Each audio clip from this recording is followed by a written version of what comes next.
Subscribe now and press the bell icon. Never miss an update. اللہ رب العالمین والصلاة والسلام علی سید الانبیاء والمرسلین. عزیزان ملت اسلامیہ، السلام علیکم ورحمۃ اللہ وبرکاتہ. حضرات، آج کے ان حالات میں میں آپ سامعین کے سامنے کچھ باتیں گوش گزار کرنا چاہتا ہوں.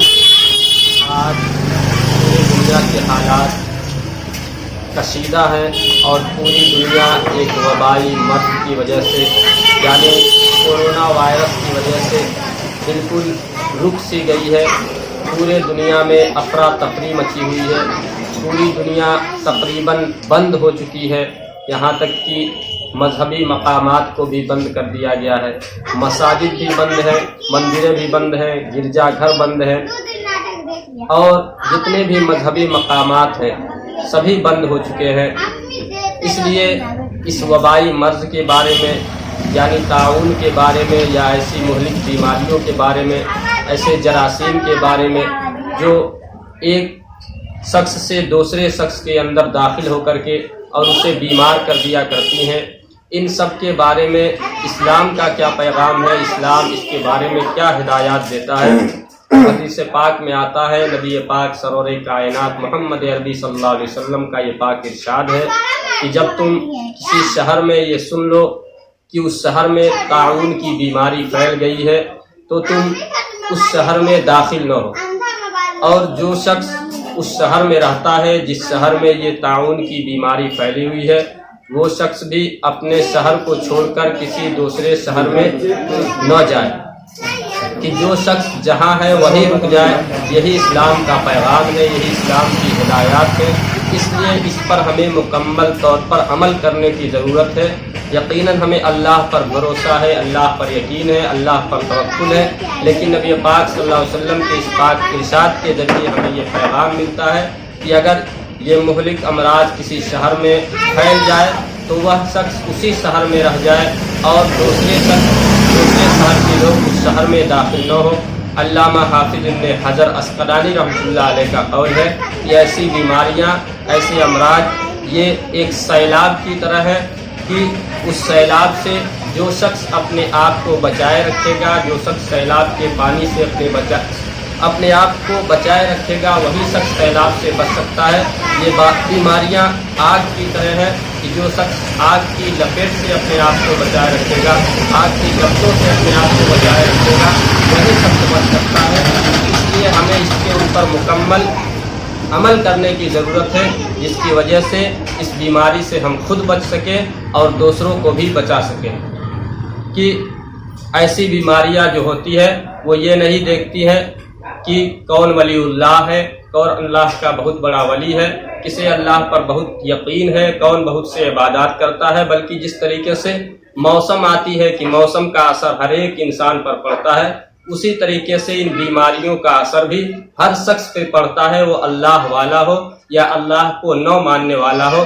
یہی وجہ ہے کہ بہت سے صحابہ کرام بھی اس طاعون کی بیماری کی وجہ سے شہید ہوئے. کہ حدیث پاک میں آتا ہے کہ جو طاعون کی بیماری کی وجہ سے یا مہاماری کی وجہ سے جس انسان کی موت ہوتی ہے وہ شہادت کی موت مرتا ہے.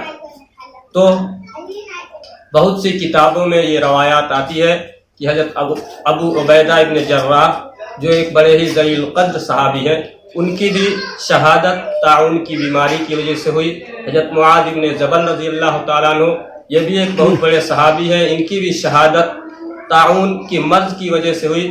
اور بھی بہت سے صحابہ کرام تبع تابعین کی شہادت ہوئی ہے اس طاعون کی بیماری کی وجہ سے. اس لیے ہمیں یہ نہیں کہنا چاہیے یا اپنے دل میں یہ نہیں سوچنا چاہیے کہ ہم بہت بڑے اللہ کے ولی ہیں تو ہمیں یہ مرض نہیں پکڑ سکتی ہے، بلکہ ہمیں احتیاط کرنے کی ضرورت ہے. حکومت کی طرف سے جو ہدایات دیے گئے ہیں، اطباء کی طرف سے، ڈاکٹرز کی طرف سے، ماہرین کی طرف سے جو بھی ہدایات ہمیں مل رہی ہیں اس کے اوپر مکمل طور پر عمل کرنے کی ضرورت ہے. یہی وجہ ہے کہ علماء کرام نے، مفتیان کرام نے مل کر کے یہ متفقہ فیصلہ دیا ہے کہ ہمیں مساجد میں جا کر کے باجماعت نماز نہیں پڑھنی ہے بلکہ اپنے گھروں میں ہی نمازیں ادا کرنی ہے. مساجد میں 2-4 لوگ 5 لوگ مل کر کے اپنی جماعت کر لیں گے اور اس کے علاوہ کے لوگ اپنے اپنے گھروں میں عبادت کریں گے, اپنے گھروں کو آباد کریں گے.